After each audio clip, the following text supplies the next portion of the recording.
how we built this sink for my van, and I know my other videos are a little bit more broad, kind of like all-encompassing. This is how the van is going in general.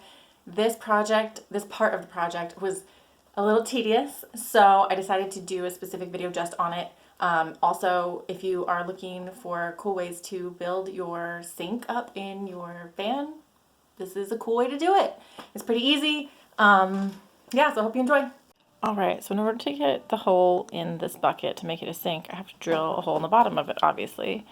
And my neighbor just so happened to have this amazing set of circular saw blades. So this is going to become very easy.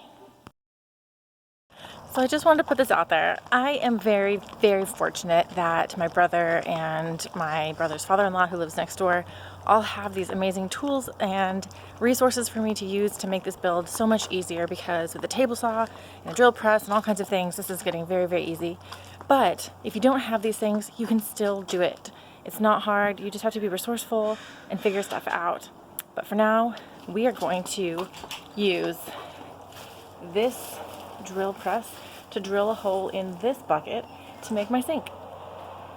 So you can adjust the speed up here with these 3 pulleys by moving these belts to different rungs on the pulley, so you get different gear ratios.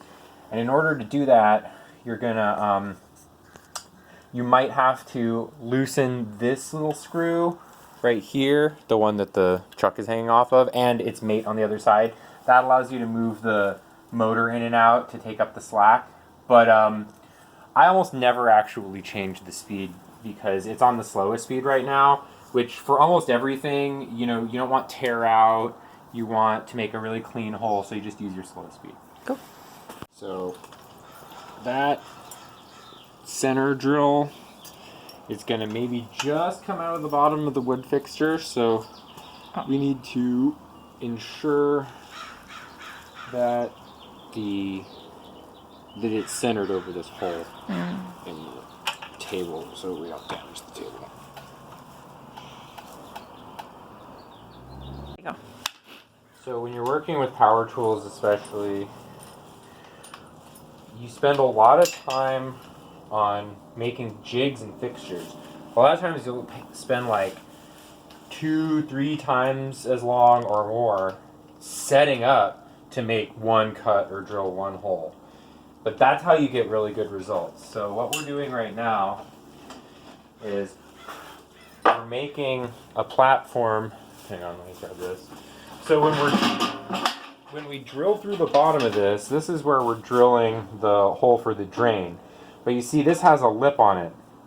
So when we drill in from the top, it would want to flex down. And you get a really messy hole. You might get chatter, this thing might spin around or something if you just tried to hold it with your hands and eyeball it. So instead, I'm going to make a wooden platform for it to sit on so that there's wood directly against the sheet metal where we're making the cut. We're also going to use these 2 holes to screw this down to the wooden fixture so that it can't move at all until the last second when the hole saw cuts through. And then the bucket will probably spin around all crazy and cut my hand off. No, and also those little holes, the 2 holes there that are the screws that are holding it in place are going to be inside the hole where the saw blade's going to go. So then we'll cut around them. So some things don't really go as planned, and drilling it from the top down is not going to work because this thing is just in the way. So we're going to have to drill it from the bottom, and then I'll have to just bang out any kind of bent edges to make sure that there's a nice little downflow for the water to drain up the bottom.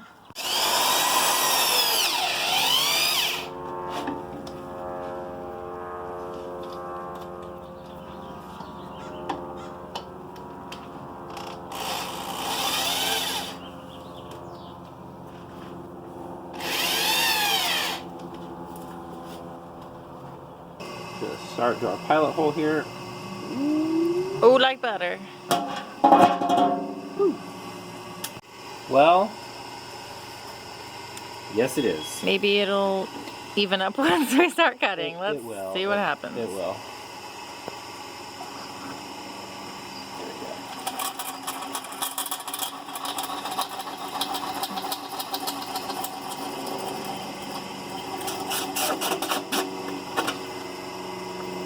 Okay. You tighten this chuck up a little bit.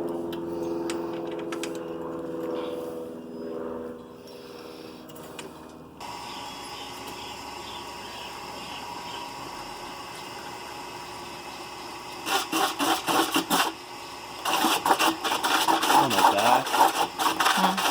It's this. The fuck? This thing's just spinning in the chuck. Our hole saw sucks. Well, it's very old. We borrowed it.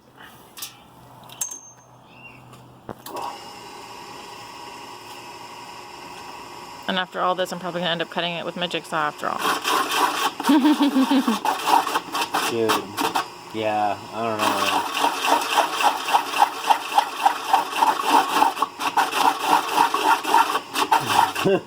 I would probably Wait, be able to buy some more Say Cokes. that again. Say that again. If I had $1 for every problem I've ever solved with a Coke can shim, I'd probably be able to buy some more Cokes.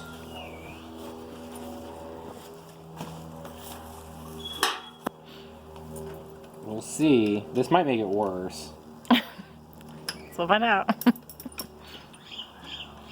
But the shank of that thing was like just so chewed up.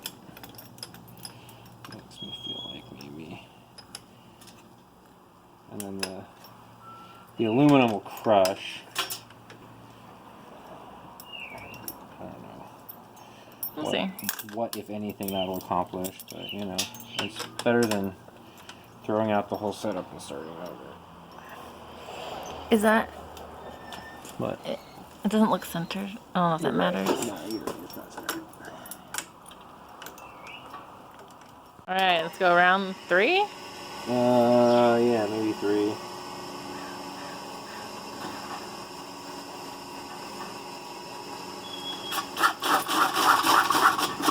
Nope.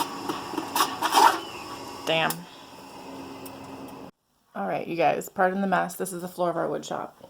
So as you know, the drill press didn't work. So now what I'm going to do is I'm going to come in and right along the edge of where the hole is going to be, I'm going to drill holes, little holes, and then I'm going to go in with a Dremel and kind of connect the holes and clean up the edges. And that's how I'm going to create this hole here, because I think that is going to be my best bet and make the cleanest hole. So wish me luck.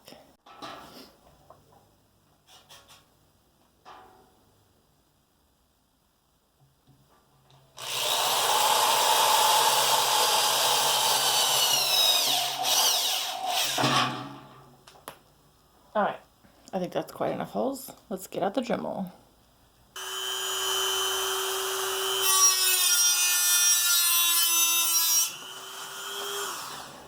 Oh my gosh, I'm so sorry. No, you were right there. Okay. Would you mind waiting till at least after 9? Oh, sure. Because I don't want the neighbors to get upset. Oh, okay. Yeah. All right, sure. Sorry. That's okay. The other one is not very loud. If there's more that you need to do with that one, whatever you're doing first. Oh, okay. Yeah. Sorry. That's okay. All right, so I got the hole drilled, and now all I'm doing is I'm just taking these and I'm just crimping the edge of this hole just a little bit.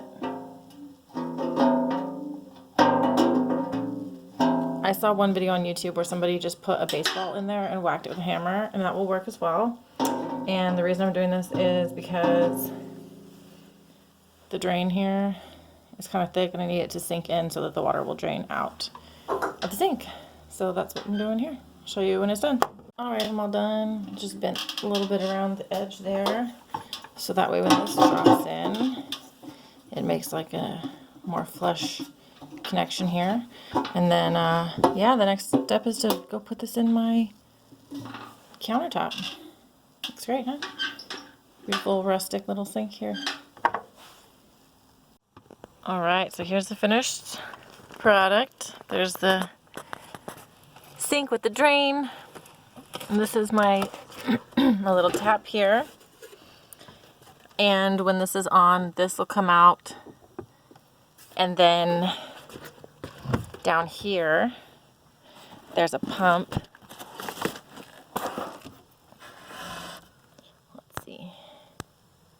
there's a little pump here.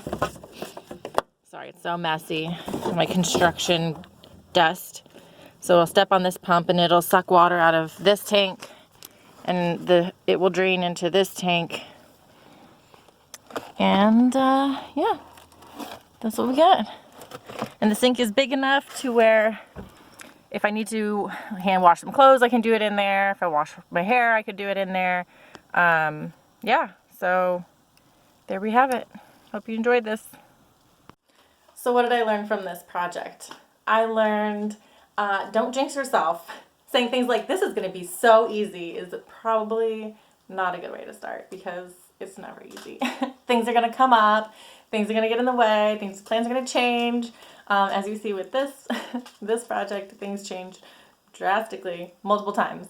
So just being able to go with the flow and roll with the punches is going to be your best bet when doing a DIY van build. So I hope you enjoyed this. If you like this video, please don't forget to subscribe and rate, not rate and review. That's my podcast. Like the video if you like it, or thumbs down if you hate it. I don't care. And if you want to see more of my videos, subscribe and hit the little bell notification button so you'll be notified when I post them. See you later.